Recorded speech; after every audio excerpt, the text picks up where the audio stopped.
Naglabas ng kanilang inisyal na pagtaya ang Philippine National Police sa seguridad ng unang 4 na araw na paghahain ng Certificate of Candidacy.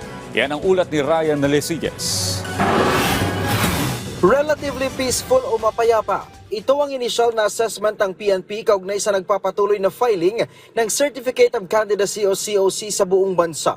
Sinimulan ito noong October 1 at magtatagal hanggang October 8. Tuloy-tuloy rin ang deployment ng pulisya sa mga lugar na pinagdarausan ng COC filing.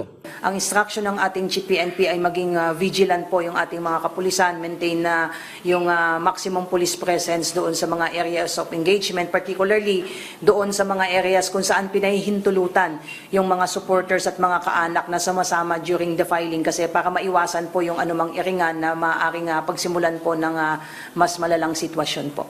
Kaugnay naman sa sinabi ng PNP na maagang pagpapatupad ng gun ban, Ani Fajardo, nakadepende pa rin sa Commission on Elections ang pagdedeklara ng gun ban na karaniwan ipinatutupad tuwing election period. Remember po, kapag tayo po ay sumasailalim po sa electoral process, ang talagang mayroon pong poder sa mga decision po ay COMELEC po. Sa poll body rin daw nakadepende kung ano-anong mga lugar ang isa sa ilalim sa areas of concern para sa 2025 midterm elections. Pero magsusumiti raw ang PNP ng rekomendasyon sa COMELEC ukol dito. Wala pang inilalabas na listahan ng areas of concern ng PNP, pero pagbabasihan daw ng pulisya sa isusumiting rekomendasyon ng mga naging areas of concern noong 2019 at 2022 elections.